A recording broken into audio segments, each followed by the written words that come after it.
Picture चालू करो बे। सुधांशु जी, सबसे पहले आपसे, और वो आरोप जो मल्लिकार्जुन खड़गे भारतीय जनता पार्टी पर लगा रहे हैं, वो सीधे तौर पर कह रहे हैं कि एक ही बात को दोहरा दोहरा कर कब तक हुकूमत करेंगे आप लोग? देखिए, पहली बात तो बात दोहराने की नहीं है, तो फिर कांग्रेस क्यों कहती है हम अंग्रेजों से लड़ाई लड़े थे? 75 साल पुरानी बात वो याद दिलाते हैं ना। हम बता रहे हैं वो सामान्य बात नहीं थी, पर मैं उसके बाद की भी बातें बताऊंगा दो बिंदुओं में। इमरजेंसी कैसे लगी थी कि भारत की एकमात्र प्रधानमंत्री थी इंदिरा गांधी जी, जिनके चुनाव को हाई कोर्ट ने अवैध घोषित कर दिया और उनके द्वारा किसी भी पद पर रहने को अयोग्य घोषित कर दिया गया था। तब इमरजेंसी लगाई गई, वो भी कैसे? भूतलक्षी प्रभाव से, यानी रेट्रोस्पेक्टिव इफेक्ट से, कि कोर्ट कुछ भी नहीं कर सकता। और सिर्फ विपक्ष को जेल में नहीं डाला गया था, भारत के सभी लोगों के मूल अधिकार समाप्त कर दिए गए थे। पुलिस आपको जेल में डाल सकती थी और आप कोर्ट में भी नहीं जा सकते थे। अगर आप कहीं बस अड्डे पे खड़े होकर भी पब्लिक है सिर्फ इतना कह दे कि इंदिरा गांधी की सरकार हटानी है, तो DIR, defence of India rule के तहत आप परमानेंट अंदर चले जाएंगे। भाई कुछ ज्यादा नहीं हो गया? और बड़ा फेमस वाकया है कि जज ने कहा कि अगर इस ढंग से पुलिस गिरफ्तार करेगी तो क्या आप कुछ भी नहीं कर सकते? तो गवर्नमेंट के वकील ने कहा कि योर ऑनर, अगर उसको गोली भी मार दे तो आप सिर्फ देखते रह सकते हैं। कमिटेड जुडिशरी की बात हुई, इंडिया इज इंदिरा की बात। छोटी बात नहीं थी, देश से ऊपर नेता हो गया। और वो कांग्रेस के तत्कालीन राष्ट्रीय अध्यक्ष देवकांत बरुआ ने कहा था, और ये भी याद दिलाऊं, 42वां संविधान संशोधन जानते कितना बड़ा संशोधन था? 40 आर्टिकल बदले गए, 14 आर्टिकल नए जोड़े गए थे, संविधान में 2 चैप्टर जोड़ दिए गए थे, और संविधान की उद्देशिका प्रीएम्बल ऑफ द कॉन्स्टिट्यूशन, जिसे बाबा साहब अंबेडकर ने संविधान की आत्मा कहा था, उसे बदल दिया गया था, सेकुलर सोशलिस्ट वर्ड डाल दिया गया था। संविधान बदलना उसे कहते हैं, मगर वो तो चलिए इमरजेंसी। अरे साला तुम लोग पागल है क्या?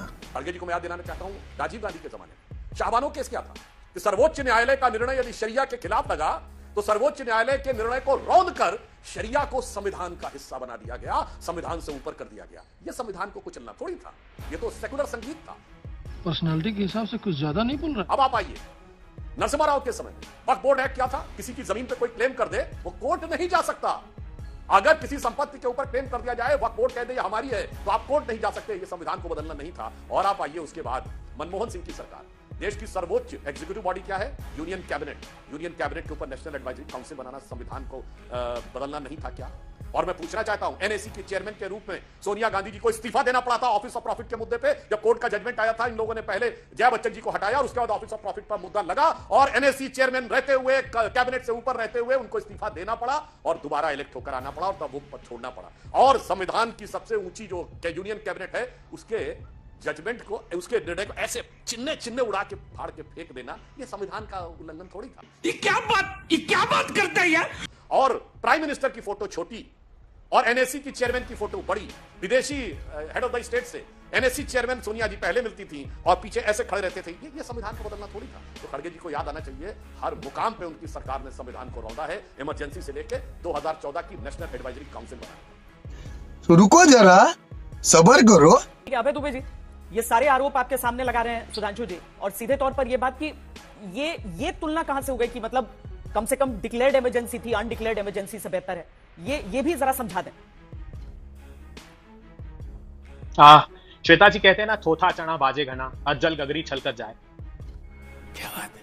बहुमत से दूर पेशाचियों की सरकार का व्यवहार ऐसा ही होता है, जैसा भारतीय जनता पार्टी के मेरे विद्वान साथी प्रवक्ता सुधांशु जी ने व्यक्त किया। क्यों कहा मल्लिकार्जुन खड़गे जी ने? क्योंकि उस समय अधिसूचना जारी करके हमने इमरजेंसी की घोषणा की थी। आज 10 वर्ष में सैकड़ों काले धब्बे प्रजातंत्र के पर बदनुमा दाग की तरह दिखाई देते हैं प्रधानमंत्री जी, जब आप इतिहास से प्रतिशोध लेते हैं। इस सज्जन को क्या तकलीफ है भाई? मैं इतिहास से प्रतिशोध नहीं लेना चाहता, लेकिन 2 लाइन में जरूर व्यक्त करूंगा। इमरजेंसी किसी भी तरह की हो, घोषित या अघोषित, उसको सही नहीं ठहराया जा सकता। मगर क्या थी परिस्थितियां इमरजेंसी की? कि भारतीय जनता पार्टी जो जब जनसंघ कही जाती थी, कुछ राजनीतिक दलों के साथ मिलकर जो प्रीवी पर्स का कानून इंदिरा गांधी जी ने समाप्त किया था, उसके खिलाफ खड़े हो गए थे। अर्थात जो राजे महाराजे थे, उनको भारत की जनता की जेब से जो पैसा प्रतिमाह देना पड़ता था, इंदिरा जी ने कहा कि वो नहीं दिया जाएगा।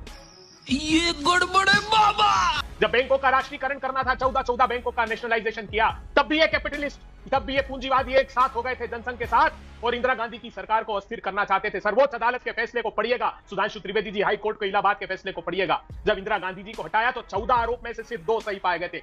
अरे बाप रे, ये तो धोती खोल रहा है। क्या थे 2 आरोप? कि प्रधानमंत्री इंदिरा गांधी ने अपने संसदीय क्षेत्र में अपने चुनाव में एक स्टेज था जो थोड़ा ऊंचा बनवाया, जिसमें राज्य सरकार की मदद ली, और एक कर्मचारी था जिसने आवेदन दे दिया था अपने इस्तीफे का, जो स्वीकार नहीं हुआ था, 7 दिन बाद स्वीकार। ये सिर्फ 2 छोटे आरोप थे, लेकिन मैं फिर भी उसको जस्टिफाई नहीं करना चाहता। आज की इमरजेंसी क्या है प्रधानमंत्री जी? आज जब आपने प्रोटेम स्पीकर अपॉइंट किया तो के सुरेश, एक दलित आदमी जो 8 बार से सांसद है, उसके अधिकार को मारकर आपने एक गैर दलित आदमी को जो उससे जूनियर है, 7 बार का सांसद है, उसको प्रोटेम स्पीकर बना दिया। हमारे यहाँ ऐसा ही होता है। आपने सत्ता में आते ही एक के बाद एक 3 अध्यादेश लेकर आए किसानों की जमीन हड़पने के, जबकि सारे लोगों ने सामूहिक निर्णय लिया था, कांग्रेस पार्टी, भारतीय जनता पार्टी, सबने कांग्रेस की सरकार में कि हम जमीन का हक किसानों को देंगे। इसको कहते हैं अघोषित इमरजेंसी। प्रधानमंत्री जी, इसी जून के माह में आपने किसानों को 150 रुपए के बोनस को बंद कर दिया प्रधानमंत्री जी, और यह आदेश जारी कर दिया कि जो राज्य की सरकार किसानों से बोनस देगी उनसे समर्थन मूल्य पर हम अनाज खरीदना बंद कर देंगे। कृषि के क्रूर काले कानून एक के बाद एक लेकर आए किसानों के खिलाफ। जो विदेशों में बैठे हुए लोग हैं उनके इशारों पर प्रधानमंत्री जी, ये है बदनुमा दाग जिसको अघोषित इमरजेंसी कहते हैं। प्रधानमंत्री जी, आपने 25% भी नहीं रहने दिया जो पार्लियामेंट्री स्टैंडिंग कमेटी को बिल जाते थे, जो कांग्रेस पार्टी के समय 75% था। जो स्टेक होल्डर का कंसल्टेशन था, अर्थात कोई कानून बनता था तो देश की जनता को देखने के लिए डाले जाते थे, वो 70% से घटाकर 11% कर दिया। अध्यादेश का राज स्थापित कर दिया। हर साल 11 अध्यादेश लाए जाने लगे। ईडी सीबीआई के डायरेक्टर के कार्यकाल को बढ़ाने के लिए सर्वोच्च अदालत ने तक आप पर जब इस बात पर आपत्ति दर्ज की, जो आप सदन में आने के आहूत होने के 8 दिन पहले प्रधानमंत्री जी लेकर आए। यही नहीं, अभी और सुनिए। आपने नोटबंदी का काला कानून जब इस देश पर थोप दिया प्रधानमंत्री जी, जब समाज के अंतिम पंक्ति में खड़े हुए लोग और किसानों की दुर्दशा के लिए जिम्मेदार था, वो बदनुमा और काला दाग था। प्रधानमंत्री जी, आपने सदन चलने नहीं दिया। चीन की घुसपैठ पर देश बात करना चाहता था, बेरोजगारी पर देश बात करना चाहता था, मणिपुर की हिंसा पर देश बात करना चाहता था। आपने 149 सांसदों को निलंबित करके सीआरपीसी, आईपीसी और एविडेंस एक्ट का काला कानून, जो कि अंग्रेजी सरकार से भी बदतर है, उसको सदन में पास कर दिया। प्रधानमंत्री जी, अघोषित इमरजेंसी का बदनुमा दाग है जो हिंदुस्तान उस दंश को झेलने के लिए मजबूर है। प्रधानमंत्री जी, एक के बाद एक भर्ती परीक्षाओं के घोटाले। गुजरात में 2014 से एक भी भर्ती परीक्षा ऐसी नहीं हुई जिसमें स्कैम ना हुआ। उत्तर प्रदेश में 10, हरियाणा में 28 और अभी नीट की भर्ती परीक्षा पेपर लीक होने के बावजूद अगर हमारे देश का शिक्षा मंत्री ये कह दे कि कोई पर्चा लीक नहीं हुआ है तो ये अघोषित इमरजेंसी के संकेत है प्रधानमंत्री जी, जो हम बर्दाश्त नहीं करेंगे। ये बड़ी अच्छी बात कही आप। राहुल गांधी जी ने खड़गे साहब ने संविधान की टोपी हाथ में लेकर संविधान की पुस्तक अपने मस्तक पर लगाकर इस बात का संकल्प लिया है प्रधानमंत्री जी की अब जो 10 साल सहा है वो हम नहीं सहेंगे। हम सदन के अंदर और सदन के बाहर मुखरता से इस बात की आवाज उठाएंगे कि जो अघोषित आपातकाल है उसको ये देश सहन करने वाला नहीं है। ये देश की जनता का जनादेश है। अब मनवाने नहीं, जनमाने निर्णय आपको लेने होंगे। ये प्रतिपक्ष, समूचा प्रतिपक्ष मिलकर तय करेगा। अब इतिहास से प्रतिशोध ना आपको लेने देंगे ना मीडिया को लेने देंगे। आप इतिहास की बात करेंगे, हम वर्तमान में जो आपने दंश दिए उस पर सवाल खड़ा करेंगे। प्रधानमंत्री, बिहार से उठी थी आवाज जयप्रकाश नारायण के सानिध्य में कितने ऐसे युवा नेता रहे जो वाकई आज जिनकी मिसालें दी जाती हैं। उसी में नेताजी भी शामिल थे। अनुराग भदौरिया जी लगभग 19 महीने तक जेल में वो इमरजेंसी के दौरान रहे थे। आज जब ये चर्चा घोषित अघोषित की चल निकली है तो आज आप उस दौर को, आपकी पार्टी उस दौर को भूल जाना चाहती है। संविधान और साथ में जो अघोषित आपातकाल की चर्चा जो आपकी सहयोगी पार्टी इस समय कर रही है, आप भी उसी के साथ जाना चाहेंगे पुराने दौर को भूलकर? देखिए, समाजवादी लोग हमेशा से राष्ट्र की बात करते हैं। जब यहाँ पे 1975 की बात करेंगे तब भी समाजवादी पार्टी लोग संविधान बचाने की लड़ाई लड़ रहे थे। आज भी समाजवादी लोग संविधान बचाने की लड़ाई लड़ रहे हैं। और भारतीय जनता पार्टी चूंकि उस 1975-1977 के एरा में इसलिए जाना चाहती है कि 2014 से 2024 का जो इनका आपातकाल जिसको बोलते हैं ना, जिन्होंने परेशान किया लोगों को, उसको भुला देना चाहते हैं। ये हम लोग को घुमा रहे हैं, समय खराब कर रहे हैं, आपका भी, हमारा भी, जनता का भी। आपने 2014 में तो वादा किया था हम आएंगे, किसान की इनकम दूनी हो जाएगी, उसके बारे में क्यों नहीं बोलते? आप तो आए थे, कहते रुपया पतला हो रहा है, मोटा करने आए। मस्त जोक मारा रे। आप काला धन वापस लेने आए थे। आपने कहा था यहाँ महंगाई खत्म हो जाएगी, यहाँ पर्चा लीक जो होती थी वो सब बंद हो जाएगा, महिलाओं पर अत्याचार बंद हो जाएगा, हर व्यक्ति यहाँ खुशहाल होगा। तो आपने क्या किया? आपने तो उसमें से कोई काम तो किया नहीं। अब उसको छुपाने के लिए, पर्दा डालने के लिए तरह तरह की बातें करते हैं। अन्याय आपने जरूर किया है। जितना अन्याय आपकी सरकार ने 2014 से 2024 तक किया, इतना बड़ा अन्याय देश ने कभी नहीं देखा। और अंग्रेजों की बात मत कीजिए, अंग्रेजों से आपका कोई लेना देना नहीं है। आपने तो देश के लिए लड़ाई लड़ी नहीं है, तो आप क्यों बातें करते हो? छोड़िए ना, गजब बेइज्जती है। आप कमाल के लोग हो। आप अपनों को ही परेशान करते हो, अपनों से ही लड़ते हो। अरे अंग्रेजों से तो लड़े नहीं, अपने हिंदुस्तानियों को ही परेशान करते हो, उनको ही जेल में डालते हो, उन पे एफआईआर करते हो, उन्हीं को तंग करते हो, उन्हीं को एजेंसीज भेजते हो। कमाल के भाई आप भी है। कमाल कर दिया आपने तो भाई। अपने हिंदुस्तान को परेशान करने की कसम खा रखी है। अब आपने हथरस की बेटी के साथ अन्याय हुआ, चुप हो गए। जिस तरह से पहलवान बेटी के साथ अन्याय हुआ, चुप हो गए। मणिपुर में बेटियों के साथ अन्याय हुआ, चुप हो गए। अपनी बेटियां थी ना, वहां तो आप बोलोगे नहीं। अपनों पे अत्याचार करने में आप माहिर हो, इसलिए हम आपके लिए आपके बारे में कुछ कहना नहीं चाहते, बस 2 शब्द जरूर बोलेंगे। बीजेपी को तो जाना है, जाके नहीं आना है। अन्याय है 2 पल का, न्याय को आना है। बुराइयां रह जाती कहानी है। बीजेपी और कुछ भी नहीं, जुमले झूठ की कहानी है। खत्म। Bye bye, tata, goodbye, गया। इनको जुमला झूठ करना है। सोचिए, आप जो इन्होंने 5 साल बाद के लिए वादा किए थे, 5 साल बाद के लिए लिखा है आपने या 27 के प्रचार में इस्तेमाल होगा? नहीं, मैंने आज ही तुरंत लिखा, क्योंकि बीजेपी के लिए सब तुरंत करना पड़ता है। अग्निवीर की बात कर लीजिए ना, अग्निवीर की बात बताइए, इनसे पूछिए। अग्निवीर योजना लेके आए, खुद राज्यसभा सुधांशु जी 6 साल के लिए, और हमें रोजगार युवाओं को देना चाहते 4 साल के लिए, और बड़े चौड़े होकर भी डिफेंड भी करेंगे। सोचिए आप, युवाओं को 4 साल की नौकरी खुद 6 साल के लिए आए हैं। ये भगवान क्या जुल्म है। कोविड काल में क्या किया आपने? कोविड काल में आप ऑक्सीजन तक नहीं दे पाए। कितने हमारे लोगों की मौतें होगी, बिना ऑक्सीजन तड़प के मर गए। आप उसके बारे में नहीं बोलोगे। लॉकडाउन आपने इस देश में लेके आए, यहाँ बसें खड़ी रही, ट्रेनें खड़ी रही, जहाज खड़े रहे, लेकिन क्या हुआ? लोग पैदल चल चल के मर गए। ये वो सरकार है जो सिर्फ तकलीफ देती है। ये सारा दिन सोचती है कौन सी तकलीफ दूं, क्या तकलीफ दूं जनता को, जैसे तकलीफ हो। ये तकलीफ देने की बात सोचते हैं हमेशा, जनता की भले की बात क्यों नहीं सोचते? क्यों आप 1970 में चले जाते हो? क्यों 1980 में जाते हो? क्यों आप 1920 में जाते हो, 30 में जाते हो, 1700 में चले जाओगे? अरे भैया 2014 से 2024 तक जो जनता के साथ आपने बात, आप इधर कहोगे हमने 5 ट्रिलियन इकोनॉमी कर दी। कब कर दी भैया? 5 किलो चावल 5 किलो आटा में आपने लोगों को लाइन में यहाँ पे लगा रखा है। ये 5 ट्रिलियन इकोनॉमी की निशानी है क्या? Once more! अरे लोगों को आप रोजगार देते, अपने पैरों पे खड़ा करते। ये देश के लोग सीना चौड़ा करके चलते कि मैं रोजगार मिल गया है। ठीक, यहाँ पे पर्चे लीक हो रहे हैं। आप पर्चे लीक में आपके मंत्री कहते हैं नहीं इस्तीफा दे रहे हैं। इन सभी मुद्दों पर चर्चा हो ना संसद में। यही लगातार जी अनुराग जी, पर्चा लीक हो गया, फिर भी उसका नहीं उसकी एजेंसी का मालिक विदेश भाग गया। कैसे अमेरिका भाग जाते हैं आपके? नीरव चौकसी से लेके विजय माल्या से लेके पता नहीं कौन कौन आपके यहाँ पे भाग जाते हैं, नीरव मोदी से लेके सब विदेश भाग जाते हैं, और आप देखते रहते हो। भाग गए, सब भाग गए। सुधांशु जी, तमाम बातें अभय दुबे की तरफ से भी की गई थी, आप जवाब देना चाह रहे थे उसका, लेकिन उसके साथ ही कि बार बार यही आरोप लगाया जा रहा है आप पर कि आप लोग अपने दौर की नाकामियों को छुपाने के लिए 70 साल पीछे ले जाते हैं सारी बातों को। लेकिन इसके साथ ही जिस तरह से एक सशक्त ऑपोजिशन यहां पर 10 साल के बाद एक लीडर ऑफ ऑपोजिशन रहेगा, ये सारी चीजें, इसकी तैयारी तो आप लोगों ने पहले ही कर ली होगी ना कि इस बार का संसद सत्र कैसा होने वाला है। देखिए, अभी आपने भदौरिया जी को सुना, इनके तेवर, तलखी और सुर और तान तीनों में लग रहा है ये चुनाव से पहले वाले मोड से बाहर ही नहीं आ पाए। कविता भी वही सुना गए जो चुनावी दौर की थी, और भाषण भी वही दे गए जो चुनावी दौर का था।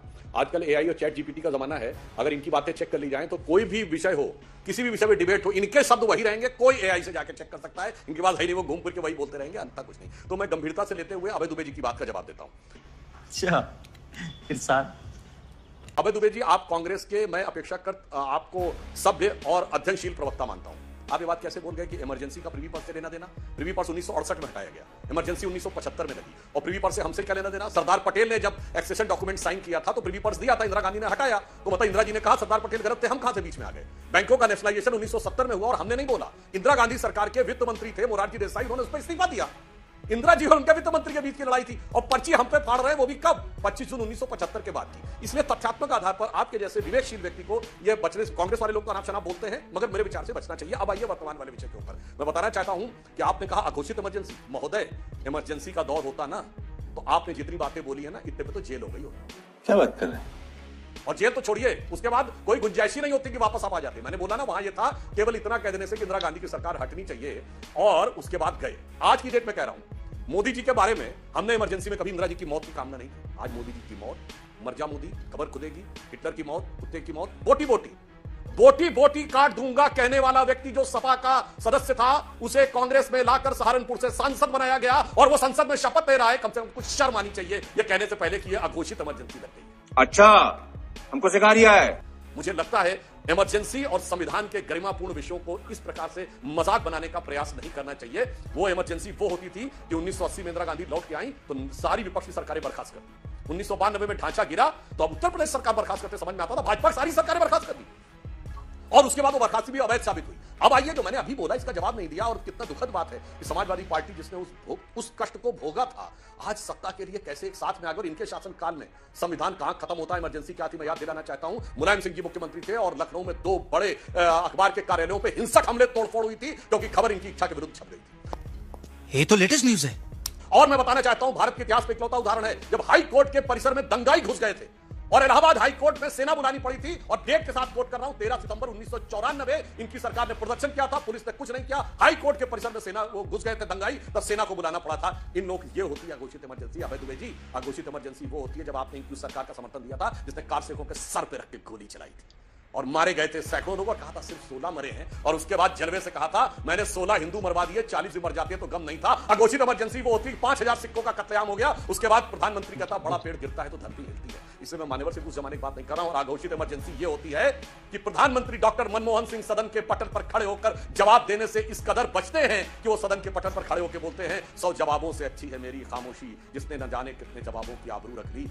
वाह बेटा, लगता है तुम गू खा के ही मानो। इमरजेंसी में जानते क्या था? एक एक वाक्य, एक एक शब्द मीडिया को वेट करवाना पड़ता था। तो सूचना विभाग जाता था, अखबार का एक एक चीज, वो लाइन और शब्द तय करेंगे, वही छपेगा। इसलिए महोदय जो बात है तो गंभीरता से करनी चाहिए। और मैं कहना चाहता हूं आज विपक्ष को बड़ा मैंडेट दिया है, पिछली बार से बेहतर दिया है, तो बड़ी उत्तरदायित्व भी दिया है। ईमानदारी से गंभीर विपक्ष की बात सुनिए, और हमें बैसाखियों की बात कहने वाले 99 सीटों के ऊपर खुद के आकाश में खड़े हुए हैं, इसलिए ईमानदारी से बात करिए। और जो बात आपने प्रोटेम स्पीकर की कही, ये सक्सेसिव वाला ही रूल तो हमेशा फॉलो हुआ है। अगर आप सक्सेसिव 7 टर्म का हटा दें तो 2004 में क्या जॉर्ज फर्नांडिस जी से ज्यादा किसी के पास अनुभव था? तो काहे बाबा साहब विखे पाटिल को बनाए थे? गजब टूबी बाज आदमी। और मैं पूछना चाहता हूं, अगर सुरेश कुडिकुनाल जी के प्रति इतनी आस्था है आपके मन में, तो क्या वो नेता प्रतिपक्ष बनेंगे लोकसभा में, या केरल में सीएम के उम्मीदवार बनेंगे, या उनको दलित के नाम पर सिर्फ राजनीति का मोहरा बनाने के लिए रखा गया है? या कभी ऐसा दिखेगा कि दलित राष्ट्रीय अध्यक्ष खड़गे जी एक सांसद को उसकी बर्थडे पर केक काटकर खिलाते हुए दिखाई पड़ेंगे? राहुल गांधी सिर्फ एक सांसद है, ना अध्यक्ष है, ना उपाध्यक्ष है, ना नेता प्रतिपक्ष, ना महासचिव है। कितने सांसदों को खिलाएंगे? ये समझ में आता है। इसलिए जो आपकी पार्टी कर रही है वो पूरे देश की, पूरी जनता को दूध का दूध, पानी की पानी की तरह देख रहा है। रुक, तेरे को बताते तेरी माँ की। चुनाव के समय एक मुद्दे के तौर पर उठा अभय दुबे जी ये सारा मामला कि संविधान बदल देगी भारतीय जनता पार्टी अगर 400 पार आ गए। 400 पार नहीं आया, आप लोग खुद कह रहे हैं, आप लोग 240 का बार-बार 241 का जिक्र बार-बार करते हैं, तब फिर क्यों बार-बार रिपीट कर रहे हैं? क्यों संविधान की प्रतियां? और सुधांशु जी जो सवाल आपसे पूछ रहे हैं उन सब का जवाब।